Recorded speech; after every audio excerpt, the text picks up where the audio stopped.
Alright guys, I wanted to work two more examples of f of x plus h. This one is straight from the homework, and then this is one I just kind of created because it's squared, and there are a lot of times that we have to square it, and a lot of people struggling with squaring it.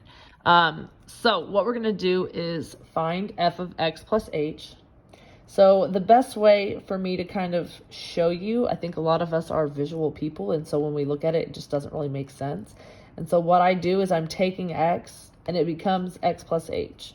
So then I'm going to write the equation the exact same, but I'm going to take x, and again, it's going to become x plus h.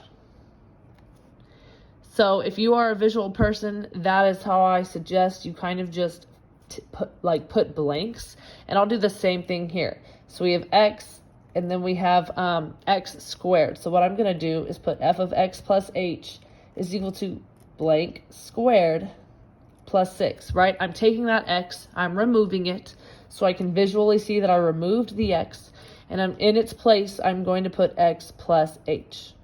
So it's not x plus h squared, it is x plus h squared. So you have to just make sure to put parentheses around it so I know that I am multiplying x plus h times x plus h, right? And then adding 6 to it. And same thing over here. I am doing 4 times x plus h times x plus h. And as we remember our PEMDAS,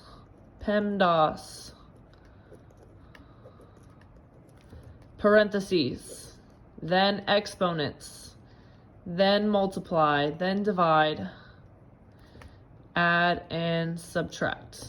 All right, parentheses come first. These are in parentheses. All right, they are also technically exponents, so that has to be factored first before we can distribute the 4.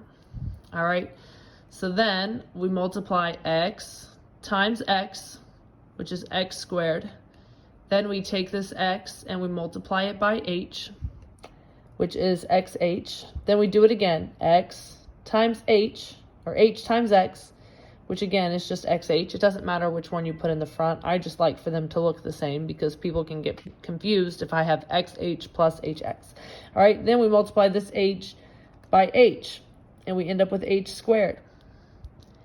All right, from here, that's still outside the 4, but I'm going to go ahead and simplify it by adding together the xh and xh. That is not xh squared.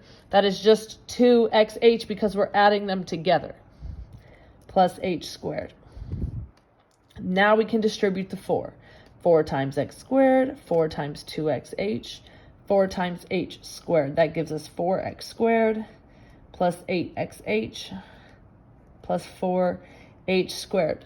So we're going to take this a step further because on a lot of these problems, it's f of x plus h minus f of x over h. Okay, so we have f of x plus h. That's what we just found here. So we're going to take that for x squared plus 8xh plus h squared. We're going to minus f of x, which is up here. Right, that's what we originally started with. So minus 4x squared, and those end up canceling out, and this is left all over h. And as we simplified before, we get rid of an h from each thing, and we're left with 8x plus h.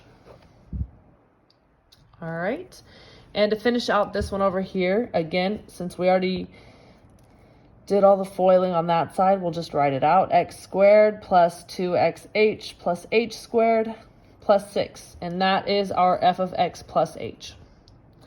Okay, again, let's say that they want to subtract f of x, x squared plus 2xh plus h squared plus 6 minus f of x, which is x squared plus 6. So we put minus 6 over h. And again, we can cancel out x squared minus x squared, 6 minus 6. So we're left with 2xh plus h squared all over h. And again, we can cancel out an h from each thing, and we're left with 2x plus h. All right, this is me going over f of x plus h.